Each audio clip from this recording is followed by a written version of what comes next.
അതുപോലെ നമ്മുടെ ലാലേട്ടൻ നമ്മൾ വീണ്ടും ഞെട്ടിച്ചേക്കാണ്. ഒരു 1.5 പടമാണ്. റിവ്യൂ ഞാൻ ഇപ്പോൾ തരാം. അതിന് മുന്നേ ജസ്റ്റ് പോസ്റ്ററും കാര്യങ്ങളും ഒന്നും എടുത്തതാണ് കേട്ടോ. കണ്ടു. എല്ലാവരെയും പ്രതീക്ഷ പോലെ തുടരും. അടിപൊളിയായിട്ട് പടം കണ്ടു.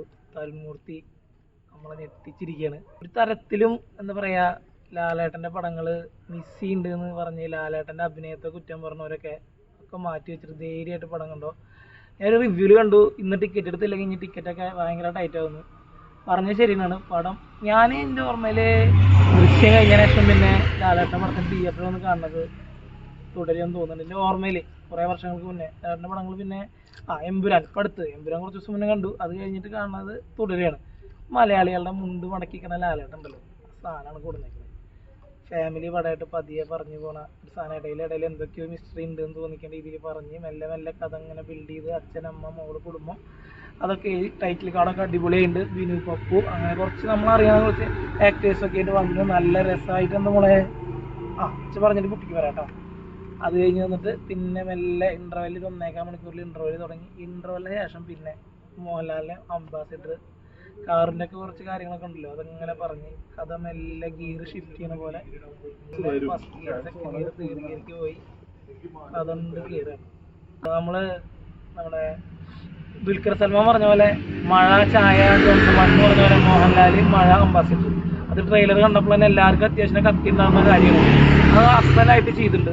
പിന്നെ ക്യാമറ അത് ഫസ്റ്റ് മുതൽ അവസാനം വരെ നല്ല രസമായിട്ട് ആദ്യം കാണിക്കുന്ന കാടിൻ്റെ ഷോട്ട്, അത് കഴിഞ്ഞ് വന്നിട്ട് ഇങ്ങനെ ഇടയിൽ കാണിക്കുന്ന ഷോട്ടുകൾ, പിന്നെ കുറച്ച് എന്താ പറയുക മോഹൻലാലിനെ കാണിക്കുമ്പോൾ ഒരു ഒറ്റക്കൊമ്പൻ സ്റ്റൈല്. പിന്നെ ഇപ്പോൾ ഇത് പറയണ്ടേന്ന് വെച്ച് കഴിഞ്ഞാൽ ജസ്റ്റ് മോഹൻലാലിനെ ഫസ്റ്റ് കാണിക്കുമ്പോൾ തന്നെ ഷർട്ട് കാണിക്കുമ്പോൾ കൈയിൻ്റെ ലെഫ്റ്റ് സൈഡിൽ ഒരു സിമ്പിൾ കാണിക്കുന്നത്. അത് ആദ്യം ഒന്നും മനസ്സിലാവില്ല. അത് മോഹൻലാൽ ഇൻ്റർവെല്ലിൽ കഴിഞ്ഞിട്ടുള്ളൊരു സീനിലാണ് അത് എന്താണെന്ന് കാണിക്കുന്നത്. ഇനിയിപ്പോൾ എത്ര വർഷം എത്ര കാലം കഴിഞ്ഞാലും നരൻ്റെ ബന്ധപ്പെട്ടിട്ട് എന്ത് സീൻ എടുത്താലും ആക്ഷനിലായാലും അതിൻ്റെ റെഫറൻസ് എന്തെടുത്താലും ഒരു രക്ഷയില്ല. അറിയാലോ മലയാളത്തിൽ ഇനി നരൻ പോലെ പടഞ്ഞ് ഒരിക്കലും വരില്ല എന്നറിയാം. അപ്പോൾ അതിൻ്റെ റെഫറൻസ് ഇനി എത്ര പടത്തിലെടുത്താലും അത് ഒരു ഉയരത്തിൽ തന്നെ നിൽക്കും. പിന്നെ മോഹൻലാലിനെ കുറച്ച് അതിന് സപ്പോർട്ട് ചെയ്ത് ശോഭന മോഹൻലാലിൻ്റെ മകനായിട്ട് അഭിനയിച്ചു പയ്യൻ, മകളായിട്ട് അഭിനയിച്ച പെൺകുട്ടി. പിന്നെ ഓൾറെഡി നമ്മൾ ഒരു വില്ലൻ ഉണ്ടല്ലോ, വില്ലൻ അത്യാവശ്യം കട്ടയ്ക്ക് നിൽക്കുന്നുണ്ട്. എന്നാൽ വില്ലൻ കയറി സ്കോർ ചെയ്ത് ഇൻ്റെ പടമാണ്, ഇത് ഇൻ്റെ കഥയാണ്, ഈ കഥയിൽ ഞാനാണ് നായകൻ പറയുന്ന കുറച്ച് സീനൊക്കെ ഉണ്ട്. തിയേറ്റർ കത്തിയുണ്ട്. കുറേ കാലമായിട്ട് മോഹൻലാലിൻ്റെ ഒരു സിനിമ കണ്ടിറങ്ങി സാറ്റിസ്ഫാക്ഷൻ ഇല്ല എന്ന് പറയുന്നവർക്ക് പടം സുഖമായിട്ട് സന്തോഷമായിട്ട് ഫാമിലിയായിട്ട് ഹാപ്പി ആയിട്ട് കണ്ടിറങ്ങാം. തുടരും. മലയാളത്തിൻ്റെ മോഹൻലാൽ തുടരും. ഫസ്റ്റിൽ തുടരും പറയും, ഇൻ്റർവെല്ലിൽ ഒരു തുടരുണ്ട്. അത് കഴിഞ്ഞിട്ട് ഏറ്റവും അവസാനം മോഹൻലാൽ തുടരും. മോഹൻലാലിൻ്റെ അഭിനയ പ്രതിഭ എങ്ങും പോയിട്ടില്ല. നല്ല നല്ല കഥകളുണ്ടെങ്കിൽ, നല്ല നല്ല സംവിധായകരുണ്ടെങ്കിൽ, നല്ല നല്ല എഴുത്തുകാരുണ്ടെങ്കിൽ മോഹൻലാൽ ഇനി നല്ല പടങ്ങൾ ചെയ്യട്ടെ, കാണാൻ നമുക്ക് പറ്റട്ടെ. സുന്ദരിമണിക്ക് എന്തോ പറയാണ്ട്? സുന്ദരിമണി പറഞ്ഞത് സിനിമ എങ്ങനെയുണ്ട്? അടിപൊളിയായിരുന്നു. മുണ്ടോണ്ട് വീശിട്ട് അടിച്ചു, മുണ്ട് മടക്കിയിട്ട്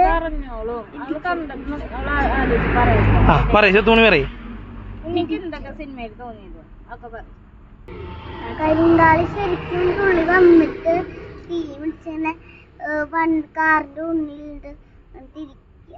സ്വത്ത് എന്താ വരാൻ കാരണം? ഇതിലത്തെ ഒരു പാട്ട് അത് തന്നെയാണ് കേട്ടോ കാരണം ഞാൻ ഓൾറെഡി പുണ്ണിക്ക് ഫസ്റ്റ് ഒക്കെ സിനിമ നന്നായി കണ്ടായിരുന്നു. ഇപ്പൊ തൊട്ടിട്ട് തീരെ ഇഷ്ടമല്ല. അങ്ങനെ വരില്ല, അവൾക്ക് ഭയങ്കര ഇറിറ്റേറ്റഡ് ആണ്. പക്ഷെ വന്നു കഴിഞ്ഞാൽ അവള് ഫുൾ ആക്റ്റീവ് ആണ്. പക്ഷെ വന്ന് കിട്ടാൻ ബുദ്ധിമുട്ടാണ്. അപ്പൊ ഇന്ന് ഞങ്ങള് ഫിലിമിനെയാന്ന് പറയാണ്ട് കറങ്ങാൻ പോകാന്ന് പറഞ്ഞ് കൊണ്ടുവരാം. ഇവിടെ എത്തുമ്പോൾ അറിഞ്ഞാൽ മതി എന്ന് വിചാരിച്ചു. പോപ്കോണൊക്കെ ഞാൻ ഉണ്ടാക്കി സെറ്റാക്കി വെച്ചു. ലേസ് 2 വാങ്ങിയിട്ടുണ്ടായിരുന്നു. ലേസ് കൊടുക്കാറില്ല, ഇങ്ങോട്ട് വരാനും വാങ്ങി. കുറേ പറഞ്ഞു. പിന്നെ ആൾക്കെന്നെ മനസ്സിലായി എങ്ങനെയൊക്കെയോ ഞങ്ങളുടെ കാട്ടിക്കൂട്ടലുണ്ടപ്പം സിനിമയ്ക്കാണെങ്കിൽ വരില്ല എന്ന് പറഞ്ഞു. ഞാൻ കുറേ നിർബന്ധിച്ചു, അമ്മ അച്ഛൻ പോവല്ലേ, വന്നു കഴിഞ്ഞാൽ പിന്നെ അതല്ലേ. അവസാനം ചേട്ടന് ഈ പാട്ടാണ്ട് പാടി കൊടുത്തപ്പ പിന്നെ ഫുൾ വൈബാണ്.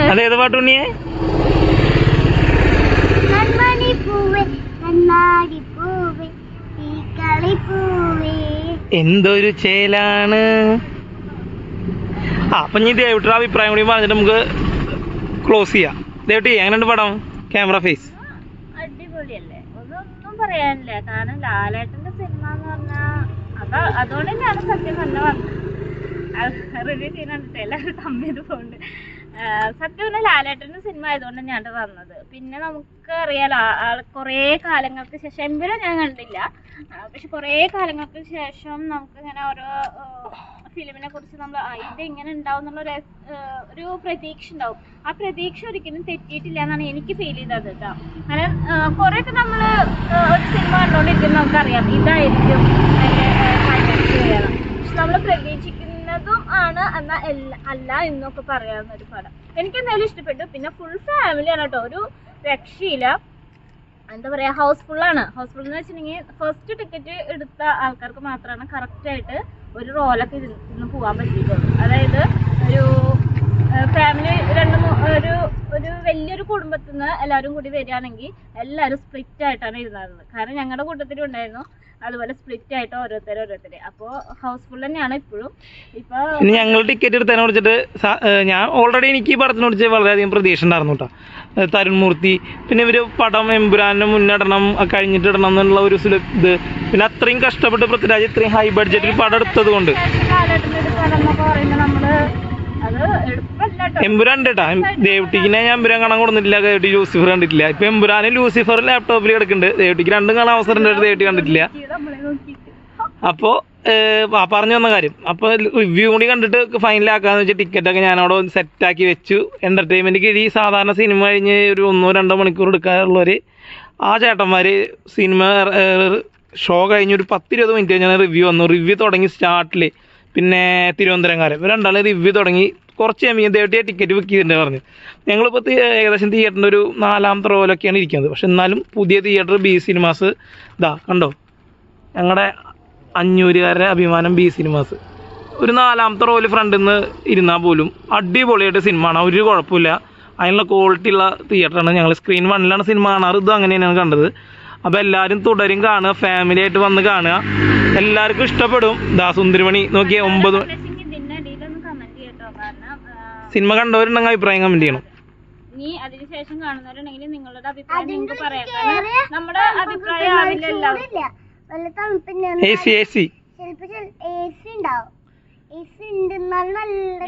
കിടന്ന് ഉറങ്ങുന്നൊക്കെ പറഞ്ഞിട്ട് വന്നത്, പക്ഷെ ആള് ഫുൾ വൈബായിരുന്നു. ലാലേട്ടന്റെ അടിയിൽ പിന്നെ എല്ലാരും പ്രതീക്ഷിച്ച പോലത്തെ അടിപൊളി ഫൈറ്റും കാര്യങ്ങളും. പിന്നെ നമ്മളൊന്നും സ്പോയിലറായിട്ട് പറയണില്ല. എന്നാൽ പോലും നിങ്ങൾ ഈ പടത്തിനെ കുറിച്ച് കൂടുതൽ കേൾക്കാതെ 1-2 റിവ്യൂസ് കണ്ട് പടത്തിന് പോവുക. നിങ്ങളെ തീർച്ചയായും പടം ഞെട്ടിക്കും.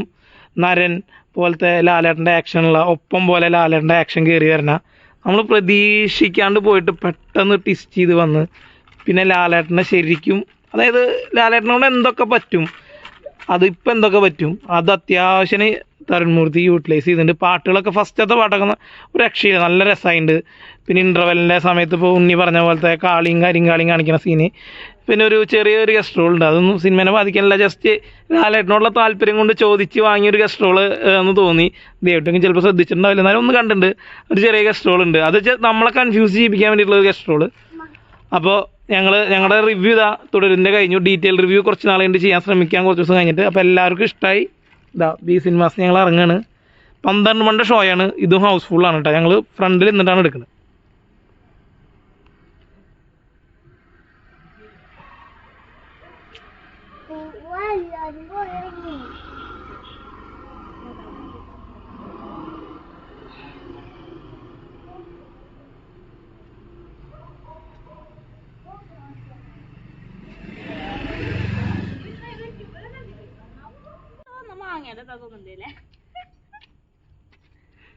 പഴുത്ത് വാങ്ങിയ നല്ല പഴുത്ത് ഇങ്ങനെ വരുന്നൊരു മാങ്ങ, നല്ലോണം പഴുത്തിട്ടില്ല. മൂവാണ്ട് മാങ്ങിയല്ലേ?